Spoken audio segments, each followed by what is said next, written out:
Welcome to the Cedric Live Show on UBC. Today we have a special guest in the house. One of Uganda's most popular artists. Hasn't been in the game a long time, but has ascended to the top of Ugandan music. His name is Alexander Bagonza, aka Apass.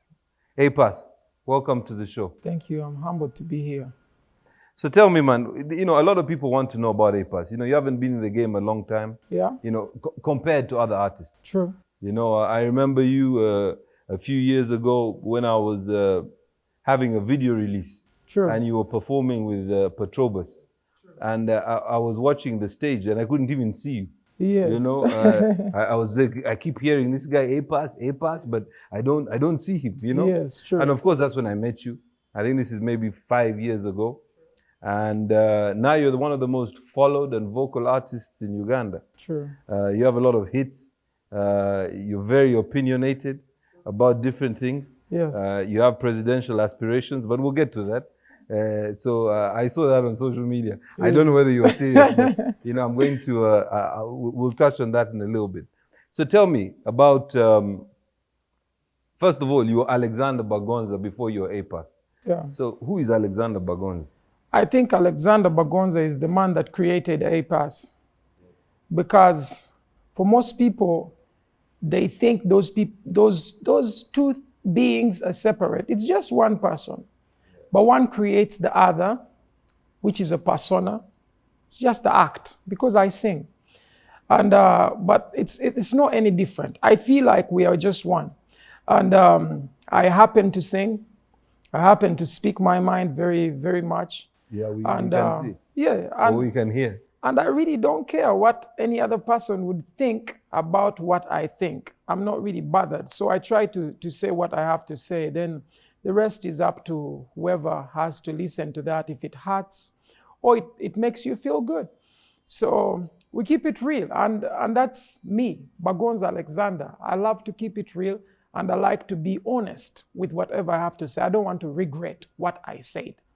One of the things that I saw, especially the last couple of years, is that you have a lot of pictures with your dad. Yes. You always talk about your dad, and that. So it made me believe that you're sort of a family guy. 100. You're really close to your family. So where did you grow up? It all started in Mengo Chisenyi. That's where we came from.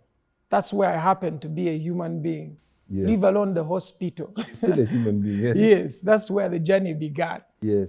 To be known like, oh, I'm existing and all that. Yeah. So I knew myself when I was in Chisenyi Mengo, just below the Kabaka's palace.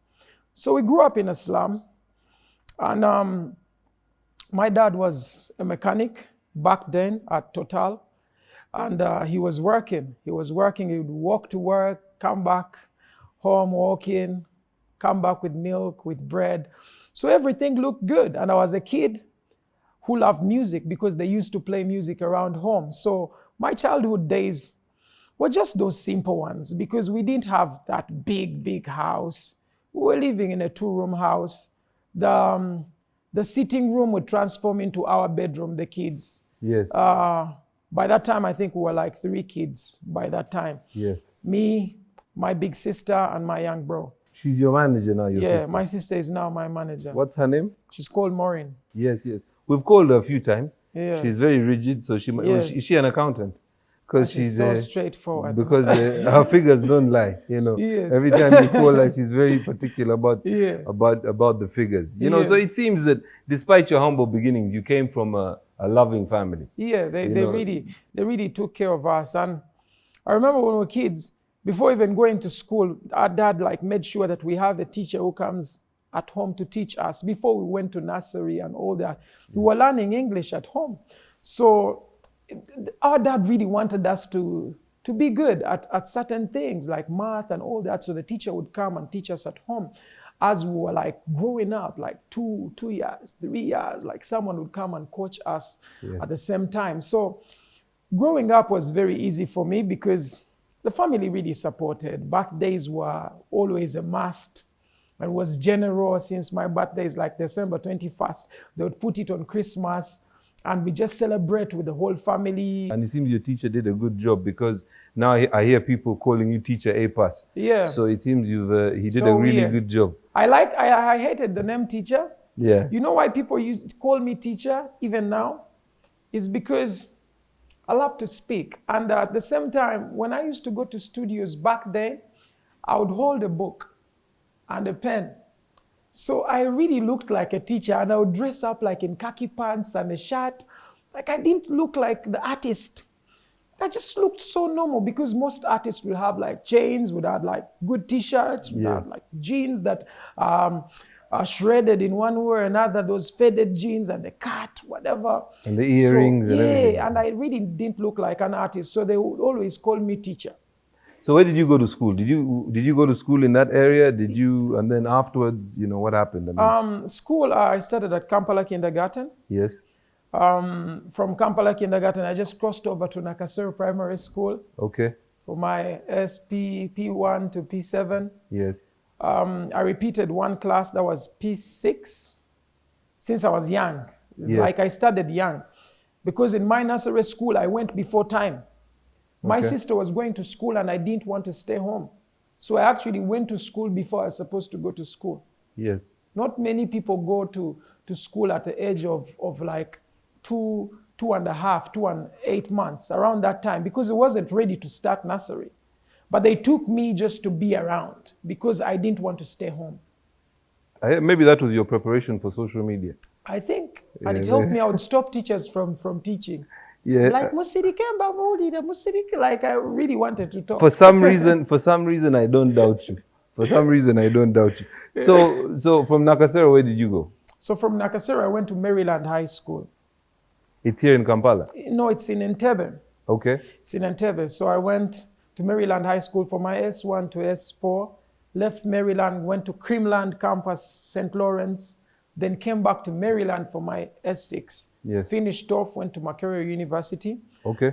I was studying CCNA and CCNP at the moment. What's waiting. What's CCNA? It's networking, Cisco. Okay. Networking. So you're waiting to get enrolled into like a degree and all that. Yes. So in the period of that resting period where you're like free is when I was actually like doing IT stuff, because my dad knows I love computers and stuff. Yes. So I was good at that. So he wanted me to actually put my effort into that. So I did that. But when I was supposed to start like my degree in IT, I told my dad I'm not going to do it. You didn't feel like you wanted to do it? Told him I'm in school, I'm studying and I'm writing songs. It doesn't feel right. Yeah. I would prefer to go and just do music and just not waste your money, because I'm going to waste it and still do music. Right. So I'm going to spend so much time and so much money into that is going to be disturbing your pockets, and yet I'm going to do something that is totally the contrary. Yes. So I told him, Dad, let me just go do music. And that's what year was this? This is 2012. Okay. Actually, that's probably around the time I met you, when you were working with. But see, that is 2013. Yes. Beginning of 2013. Yes. And 2012, ending of 2012, entering into 2013. Yeah. So there I was starting. Like I was like, you know what? I think I'm good at this. Why would I waste so much time studying things that I'm actually not going to do? And I think I'm going to be a musician. So that's how I start. That's where the journey begins. So really, you've only been in music about 6 years. 5 probably. 5 years. And I even canceled out last year, because last year I did nothing. Right. And I ended like doing active music in 2006, towards the end of 2016. I just took a break. And I took a whole break in 2017 as well. Okay. Yeah, so I just came back with Dida at the beginning of the year 2018. So you've done quite a lot as an artist in a very short space of time. I believe. But when we come back from the break, you'll tell me a bit more about that. True.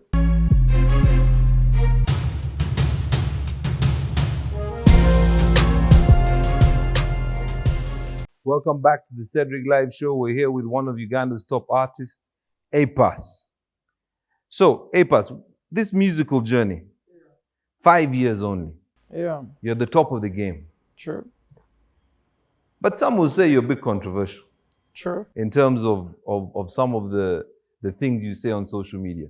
I don't particularly think you're controversial. I think you're just good at managing your brand. Yes. You know, in terms of keeping people talking. Like was it last year you said that you weren't going to produce a song or produce or do an you said something. Yes. That was a bit different from someone Yes, else. I'm not going to release music. Honestly, I'm not going to shoot any video. I had a 2 million haircut. Like people were talking still, even with no song. So, and it's not easy. This is one thing people don't understand. Yeah. It is very difficult to be relevant when you're not doing what you're supposed to do. So and if I can manage to do that, it's not easy. So what's the logic behind that? The logic behind that, you have to read the 48 Laws of Power. Yes. And you have to read even more books by Robert Greene to understand Apass, like the 50th Law. You have to read books like The Laws of Human Nature to understand me. I'm a big reader. And this is one thing people don't understand. So I know how to deal with people. I surely know how to manipulate. Even the music, it's a manipulation thing. Because if you can't believe me, I don't think you'd be a fan. If you can't believe me, you cannot groove. You cannot have fun with my music that is unpredictable. What is D-da-da-da? But people vibe. What is it anyway? What is D-da-da-da? Exactly, those are piano chords. Yes. Okay. But I just didn't want to like say, oh, you know, you play me like a piano and it does. But I explain it musically. So you just have to find a way to go around people and give them a message the best way possible. So tell me, you've written a lot of songs for artists, and I think people speak about what you wrote for Bebe Cool. Yeah. So do you, what is your, why would you write for another artist and not release your own music? I feel like if someone reaches out and they really want a song, yeah, I can look at how they sing, look at their sound, see what they do, see what they want to do, but they don't know how to do it. Yes. And I find a way to give you that. And it's business as usual. There's nothing like, oh, you know what, I shouldn't write for them. I should just do my own stuff and make sure other people are not really up there. I feel like we can all be up there and it can all work for us. This music is not for competition. That's how I feel. Like I feel like music is supposed to be something real, an expression, yes, and we can all express ourselves. So you've written for some of the big names like sure. Bebe Cool, Juliana, Bebe Cool. Who else? Rema, Lydia Jasmine, Cindy, couple of people. Cindy, I think it was a hook. Eddie Kenzo, just a few parts in some of his songs that he needed help. And so many, I would say, there are so many, more than 30 artists. I've written for Carl Wolf, Canadian artist. So I'm proud that I can actually write, and on different levels. I could write pop, could write hip hop, could write reggae, could write zouk. So you're very talented, I can see. But tell me, of the Ugandan artists, who would be your top 5? If you were to, I know it's hard to say. Without me? No, yes. Yes, with you. So who are your top 4 artists? Top 4, okay, let me first say it the right way I would say it. My top 4 would be me. Okay. But if I'm to look at other people and just see what they do, because I'm technical about music, I just don't look at it and say, oh, so-and-so is popular, so I think that one is my top. I'm not about the popularity. I'm about the music itself. Yes. Okay, so let's stay with the music. So if we were to stay with the music, I would get Maurice Kiwe in no order. I think Maurice Kiwe is special. The lyrics are special. He's writing something. Yes. I would get a man like Ray Signature. Okay. I've seen what he writes for other people and what he writes for himself. He's thinking deep. He's not just saying words for fun, to make something bubbly and people jump with it. Who else? Chameleon. All the old songs he's been doing, like they have something. It's not just saying stuff. That's why he's been in the game a long time. Yeah, you can relate with the message. Who else that is really speaking? Late Mose. Mose Radio, that one is number 1. If I'm to put up numbers, Rest in Radio. peace. Rest in peace, that guy is special. Whatever he says is believable. You know, music can be sung and people listen and they're like, okay, that's a good song. Majority of Ugandan artists, 99%, their music is not believable. It's listenable, it's likable, but it's not believable. You cannot feel what they're saying. It's just they are talking or saying certain words. Nkwagala, nkwagala. They have a melody, but you can't feel the sincereness. So you've talked about Ray Signature, you talked about Morris Kyria. Who else? I talked about radio. Radio. I think Nava. There's so many people. I would give you like 10 to 20. But there's so many people that have special qualities. When you listen to the music, you feel like they're saying something and they're not just jumping around to say anything. They are particular about what they're saying and they're saying it. And there are even young people that are really coming up in a different way. For example, there is a guy called Dr. Brain. He's young and he's special. He's saying some words that... What kind of music? Is it a... He writes different music for different people. He writes the local kind of touch. He does dancehall. He does reggae. Like, he's a little versatile. He wrote Musao. He's written a couple of songs for artists. So when I listen to the words he's saying, I think he's amazing. Tell me, I saw, you know, I follow you. Of course, you're from a different generation. You're much younger than me. So, of course, sometimes I see a lot of banter on social media. And recently I saw something with Fik Fameka. And I think you were speaking about branding. And of course it may have been taken out of context. Because of course whenever you say something, of course the social media streets are a bit different. Yes, exactly. Not everyone is intelligent. I mean, no, of course not. There's not one kind of person in the world. Exactly. But I mean, I wouldn't say it like you said it, because that would mean that we'd have a whole different timeline of things. Just imagine if everyone was intelligent. Well, then there would be nobody on Twitter. We need a balance. And we need a teacher. We need to educate the critics. So are you saying that tweet about that whole issue with Fik Fameka boils down to intelligent people versus not so intelligent people? Yeah, Banda lacks intelligence. Who? Waiki Banda. Okay, I'm going to pass on that because I don't know the man. Straightforward. I don't know the man. I see him as a young artist. So I'm going to, sort of take myself away from that. I think that the issue with Fik Fameka, there's some sort of, you made a point. And I want to discuss this point a little bit. You know, as you know, I worked with artists. And I found that artists in Uganda, just like athletes around the world, and even they have talent. They can sing, they can rap, they can write, but they're having a problem with branding and doing the things that are necessary to become a brand. Because to become a brand is a whole different ball game. To get out of bed at 6 o'clock in the morning when you've been in the studio until 4 in the morning to go and meet the corporates, to sign a contract is a bit difficult, and to be able to express yourself. And that's what I took from your tweet around Fik Fameka. Of course, it went all over the place. And is that what you were trying to say? Yes, exactly. I was very clear. Let me even break it down for you. Fik has been traveling places to sing. That means he's overexposed. That's the first thing. So certain people won't come for your show because they see you over and over in different places. 2, he personally didn't go to even 5 TVs to promote his own show. He did not talk about it that much. I think he went to 2 television stations. He was at UBC and he was at NBS. I was looking at everything. If you looked at other artists who had shows like Shiba and Chameleon, these people did really serious promotion. They've been moving everywhere. They're going to radios, they're promoting. Exactly. Yourself. They're not seated just to say, oh, you know what, my show will work. You have to put in effort. That is on the side of him.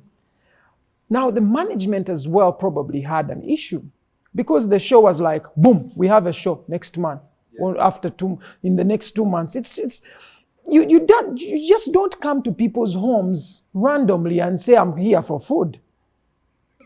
You need to have an appointment. So it's tricky because there are so many reasons as to why probably things did not go the right way. And I think people were carried away by the brand being huge. It's a huge brand.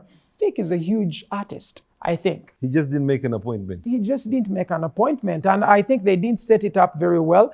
And even on the promotion, it was only him. He only has 5 hit songs that are big, that people know. Now, if you have 5 hit songs and on the show you are only alone, promoting only you, the expectations are low because people know we're just only going to see you. If the artists that were supposed to be on his show also made some posters to also promote and they put on their social media accounts to hype it up, I think it would have been better. But I think they can track back and look at what mistakes they made and correct. That's it. But I'm not here to say, oh, Vic Fameka's show didn't work or he deserved it. Yes. I wouldn't wish that for anyone. Yeah, of course. I mean, I think people are listening. I think the issue is around branding. Sure. And maybe that's something in itself is a talent. You know, there are a lot of artists out there that maybe are not great vocalists or great writers, but they've marketed themselves so well, very, very well, that they're making the big bucks. You know them. You know, you know them, and you may not know the person who is really, really talented. Exactly. Like Dre, for example, Dr. Dre. He wasn't the greatest hip hop artist in the world, but he was a great marketeer. And today, you can see where he Still is. Talk about him. We talk about him and you've seen what he's done with beats. You can see what he's done. Now, quickly, I've seen you involved in some things that are a bit sensitive. I saw you walking or marching during the, I think it was social media tax. Social media tax and OTT. Yeah. You marched on it. I saw you in the press. I've seen you also, but let's talk about that first. You know, just briefly, and then tell me what made you get up and oppose these particular taxes? Basically, for social media tax is personal. Yes. I am a person who uses social media to market my music. Yes. To market my brand. Yes. To get more outreach. And internet already in Uganda is very expensive compared to the countries around us. Yes. This is a fact. And I just felt like this is too much. It's like triple taxation. When I buy, you take. Then when I put on my MBs, you take a lot because it's expensive. Yes. Now you're going even to mobile money and all this. And I'm like, no, this is too much. And now you're telling me that even the apps that I have to use that you don't upgrade, that are not yours, you want to make sure that I pay for them 200 shillings to use them, and they are not yours. Who gives you the right to get money off something that is typically not yours? These are things we download ourselves using MBs. That means we're spending on them as well. We update them, that is spending on them, that is still buying data. So we're spending too much. And I just felt like this is too much for someone who buys MBs of 200 shillings. You're telling them to pay 200 shillings for OTT. It's too much. And it's not that I can't afford it. I can afford it. Well, you get 5 million shilling haircut. Exactly. So but you can even pay for your fans. That's a joke. I'm not getting no 5 million haircut. Those are jokes. But the reality is that there are other people who cannot really afford that. And we are cutting them out. And that is not good. I think internet should be like, it should be like something that is easy to access, easy for people, because it's good for communication. And I just didn't feel like it was right. That's why I stood. And that's why I talked about the social media tax very heavily. It's not anything like, okay, I'm political or anything. No, understood. I mean, I think it's your fundamental right to oppose this. But when we come back, we'll talk a little bit more politics with Apass and introduce our other guest, Marvin, who is going to talk to us about innovation in youngsters in Uganda.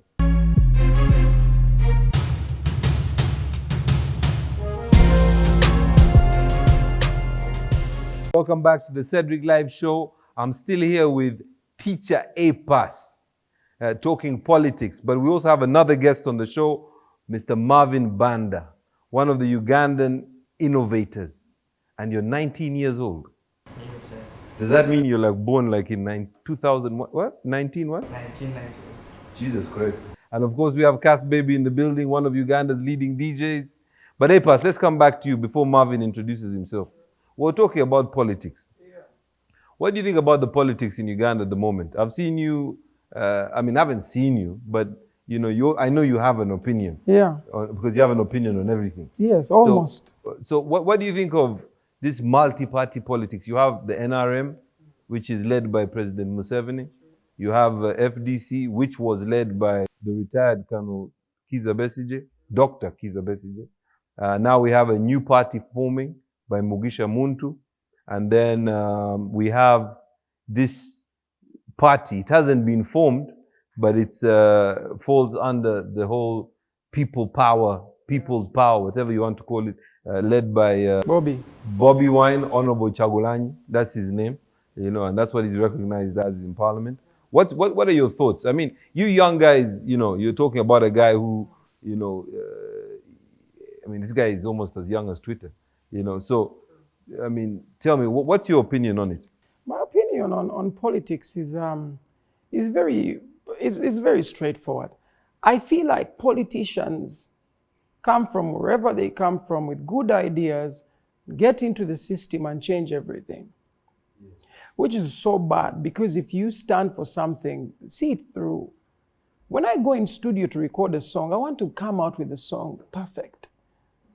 If I plan to do a reggae song that is a love song, I'm not going to get in between there and make it some club song talking about how I am too good. It doesn't make sense. And I feel like we have a problem with the system, not just the politicians, but the system that they're using to do whatever they are doing is so bad, because people are not really gaining too much, they're not getting enough, and they're very exploited. Prices are high of so many things, there are high taxation, and yet we would have had it easy if these people really cared. I know you want to make roads, I know you, but not at the expense of us being broke. But let me ask you something. You are a young guy, right? You've made your way in life. Like you said, you're at university, and then you figured that, okay, this is not really what I want to do. I don't want a degree in IT. I want to write and make music. And you've done it. And I assume, I'm just making an assumption here, that you make a decent living out of it. Actually, the times I've called your manager, your sister, I know you make a good living out of it. So don't you think that maybe some of the young people out there, instead of complaining about what the government should give them, they should go out and do what you did and actually try and make a living? Because the government of Uganda doesn't stop you from producing a song. It doesn't stop you from saying what you want to say on Instagram. We talk about freedom of expression and people complain that people are oppressed. But nobody's ever stopped you from tweeting or Instagram or... Some people may say they've been stopped, but I'm very vocal. For those who know me know. I'll say it as it is, and I speak with so much emphasis. And I'll tell you one thing. So many young people have lost hope that they can even make it here in Uganda. Because we are not the same, remember. Not everyone is going to be a musician. Not everyone is going to be a bricklayer. Not everyone is going to do what he does. But just a few can do that. Some people really have no hope. And I don't want to stand here and say, you know what, do what I did. But I think everyone should stand. If you believe in something, try to do it. You never know where it will get you. I never knew that I would be a big star. I just started to do the music and just focused on it. It's just 5 years. So, but don't you think then, I'm not saying that everybody should be an Apass or everybody should be a Marvin Banda, but don't you think that there's enough in this country for people to do and actually make a living? Yes, don't forget, get by, they can. We're 42 million people. That means if you sell something for 1,000 shillings a day to 42 million people, or a big percentage of that 42 million, you make in excess of 15 million shillings a day. It doesn't matter what you're selling. You could be selling music, you could be selling inventions. I mean, Cass Baby standing behind you. He's a DJ and he's a busy DJ. You know, sometimes I see him on a Mirinda poster doing some function somewhere. Other times I see him with other brands. So you're three guys sitting in front of me. What stops people, young people, from doing the things that the three of you who are doing three completely different things? Babysitting. They love to be babysitted. So you think, I had a friend of mine here earlier, we spoke about this. Do you think that the young people have a sense of self-entitlement that somebody should give you? Like you say, oh, I should be given a job. Yes, I think school fooled people. So many people are fooled by school that you go study and after you're getting a job automatically, which is not automatic. It isn't. There is technical know-how, there is technical know-who, you need to know people, you need to have a few connections, you need to be aggressive. And some people really lack these qualities. And it's something people should train themselves. It's not something you're going to learn in one day. I wasn't as confident as I was 5 years ago. I knew myself, I wouldn't explain and speak about stuff the way I do now back then. So I think it's a journey, and I think everyone should go on their journey and be honest. Social media is tricking so many people to think the things are okay because they get that dopamine when they get a like. They are so excited about small things. People right now can't keep up with themselves, but they keep up with Kardashians, most especially the females. Like they have so much time for other things that cannot even improve them. So many young people are seated home expecting magically to get somewhere. You get me? And it just doesn't make sense because I think there is that laziness. And if it just doesn't get out, people will always think that so-and-so should come here and make me successful. So-and-so should help me get there. But I think you are your problem. I am my problem. I cannot even if my show flops, I cannot blame the DJ. I just blame myself for not knowing better. Or the government of Uganda. No way. Myself. I am my problem. Anyway, so now we meet Marvin Banda. So Marvin Banda, I mean, you're an innovator. Tell us about yourself. What have you innovated? I mean, I'm reading about you developed something. Okay, maybe you tell us about it. Okay, hello. And I'm a hobbyist. And a hobbyist. I like what I do. Okay. That's electronics and programming. It's called a what? A hobbyist? I'm a hobbyist, meaning it's a hobby that I have. Oh, okay, God. I mean, I thought my English was. So I'm into electronics and programming. Right. And this has given me the ability to look out for some of the problems in society and be able to apply my skill to solve them as an innovator. So what is it that you innovated? So what the point is here is the alcohol breathalyzer. Yes. And basically I'm looking at developing a new breathalyzer, Kaunium machine, like you know it. That's going to make you very unpopular. But anyways, it's a great idea. I'm aware of that. Yeah. But I'm looking at making it more hygienic.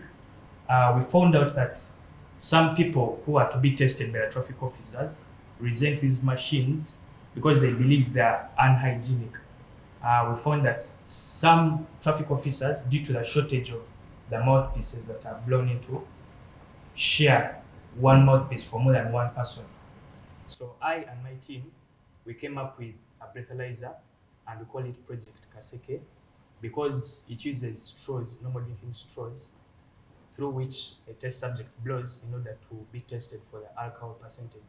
And the bottom line is to curb drunken driving, to control drunken driving. So basically the straw is disposable? Yes. So there can't be any transfer of disease or anything like that. What is your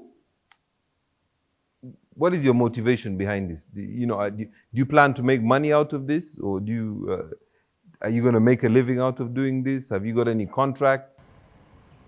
About contracts, I've not yet gotten any contracts, but I'm carrying on my research in innovation and alongside other projects. But like I said, the bottom line is to solve a problem, and regardless of whether I'm going to make a career or a living out of it, I'm looking at the bigger picture to see that societal problems are reduced, controlled through our skills, whatever we can do to improve the way of living of Uganda. Okay, when we get back, we'll be speaking a little bit more to Apass and Marvin and Cass Baby.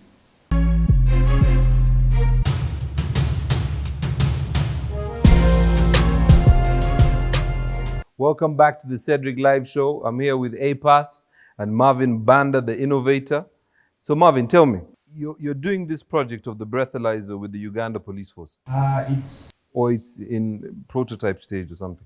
it's in prototype level, and it's initiated personally, but I'm here to involve the Uganda police because that's the main target that will cut across other facets of society, like in industries, schools, mental institutions, and others. Is there a technology? Yeah, so the device was built from scratch by me and my team, Yes. and we looked at adding innovations to it because that's the whole point of building it ourselves. So one of the major issues as pointing is hygiene, like I said, and second to that is for user friendliness. We've got to realize that if a test subject is to be tested for the amount of alcohol in his breath, only the traffic officer in this case can interpret the machine, and you find that if you are to be arrested, you don't know why you are arrested. But with that device, there's going to be user friendliness, as maybe we shall see later on. And next to that is easier data analysis. So our device is going to be having a capability of networking, in that for every test subject, test driver, his or her driving permit number will be punched into the device, and this information will be sent to a central database, which can be later referred to in court for evidence. Processing, yes. Yeah, and easier statistical analysis. So tell me, how did you get the resources to develop this particular technology? So for the resources, most of them, unfortunately, are not here in Uganda. Talking about the electronics components. No, I'm saying, how did you get it funded? How did you fund this project? Funding I got, it was personally funded by my relatives, and I've not yet gotten any source of funding from the government itself or from the police body. Have you approached the Ministry of ICT? Yes, I have, but though it stops at the showing, and they give me the marvel, they like the idea, but as per now, there is no aid from any of the ministries yet. I think you need to check with the Innovations Hub. I think I think there's actually a tender out at the moment, so you need to look for it. And in fact, I'll give it to you after this show, so you can try and apply for some funding, because there's funding for these things. But anyway, so ultimately, Apass, what do you think, first of all? I think it's special because a few people can be direct to do something that may be unpopular, but helpful. Because I believe people overdrink excessively. You don't drink, right? I don't drink, I don't smoke. And they drive weird. I've seen people drive in zigzag, and I'm like, wow, how can I even pass this person? Like, I have to just drive slow, just watch this person go. And it's just not okay. So him doing that is amazing. But who is your inspiration? Is it this man called Elon Musk or someone? No, my inspiration, or the person I look up to, is my grandpa. He's a former professor in physics at Marvin University, and I look up to his ways. Professor Eldad Banda. Okay. And I look up to his ways. That is hard work alongside humility. And unfortunately, he's deceased. He passed on early this year. May he rest in peace. Yes, thank you. And in my quest to walk in his footsteps, I hope he appreciates me because he's the person I look up to. That's great. wonderful. You just inspired a lot of people to do a lot of things. I'm sure you taught Apass something today. No. He's always teaching us, but maybe you taught him something. You know why it's great what he said? Because I see so many people say Beyonce is their inspiration and all this. And those are lies. It's a fallacy, because the people who have actually nurtured you to get you where you are should actually be, it's not Beyonce. You just see this person on TV. So I'm glad to see that a young man can really give credit to like a grandpa, to like maybe a dad. That's great, because these are the people who have shaped you. to be the man you are or the person you are. You wouldn't be anything if they were not involved in what you're doing. Now, you don't drink.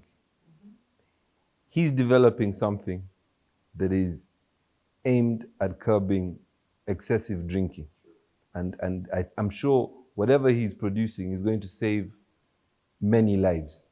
You know, we're seeing people dying on the roads every day because of drinking and driving. So, will you support his cause? I will. I'll tell you one thing why I would.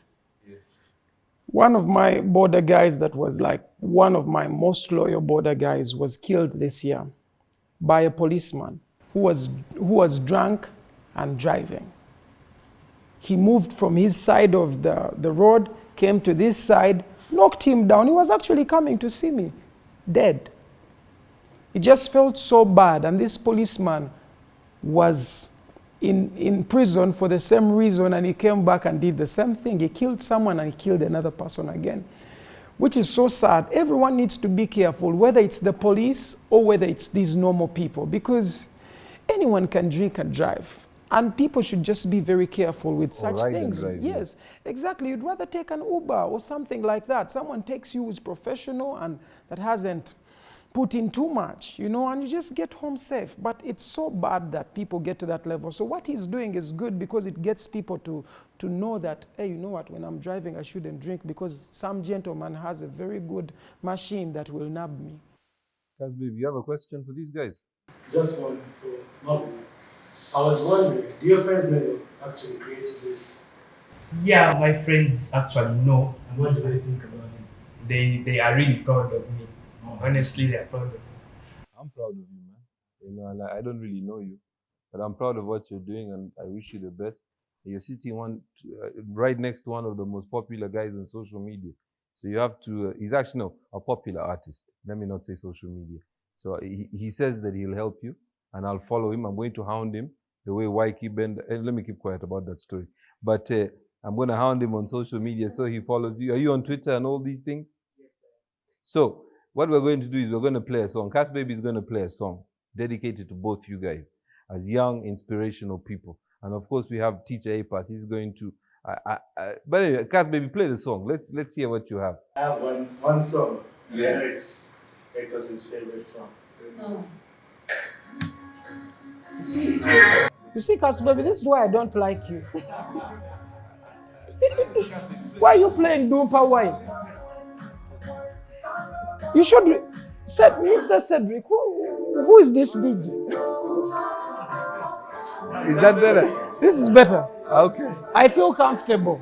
You see, Cass Baby, you are playing Doompa Wine. Mr. Cedric, this is the music Ugandans should listen to, not the previous one. What's the name of this song? It's called Guliwano. Your love is here. What does it mean? Your love is here. So, since the top 4 artists are in this building, there's Apass, and Apass. Yes. They're all here in this at the Cedric live show. So, do you like Apass?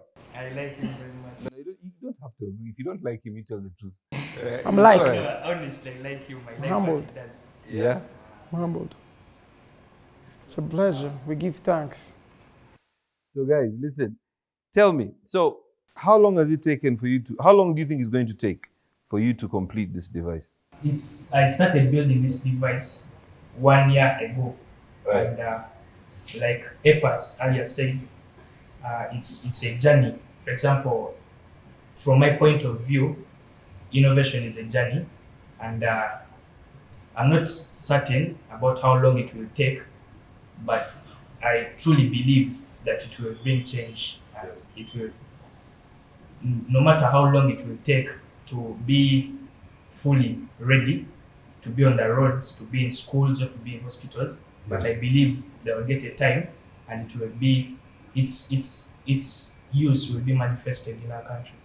Which university did you go to? Naka University, The main campus. And what are you studying exactly?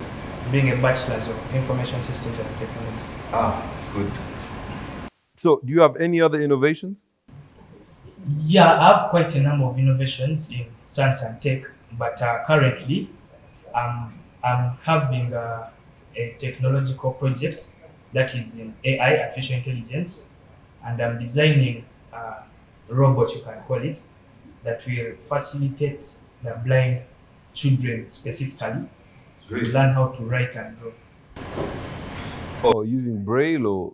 Not braille, Yes. but normal handwriting and normal drawings. So you're developing this. Yes, I am. You're a really, really smart guy. You know, I used to wonder how planes fly, you know, how fridges work and how ovens work. And I guess you're the kind of guys who make these things that we wonder about. So congratulations to you. We wish you the best. And I hope that the Uganda Police Force will give you a big, big contract.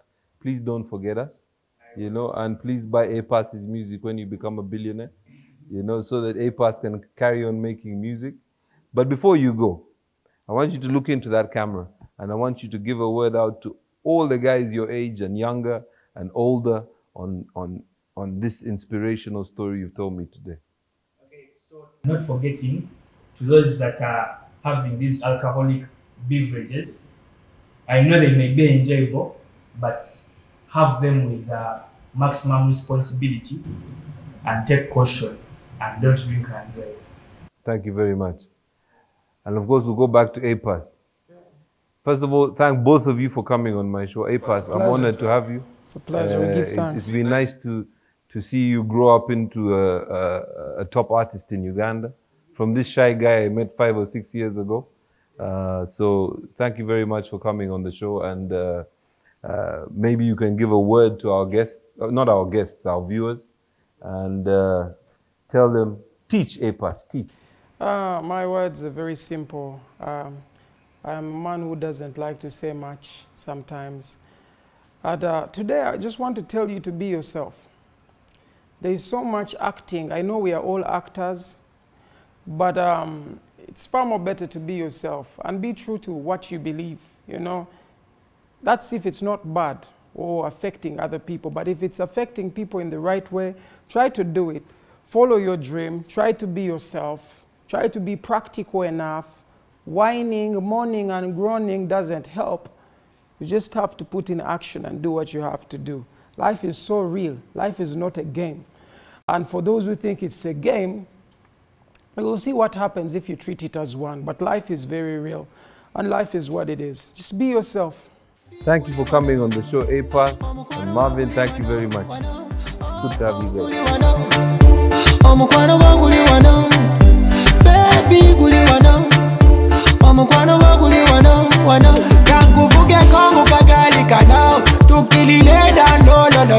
Oh, you like it, so me take it slow. Many girl, but they like yo.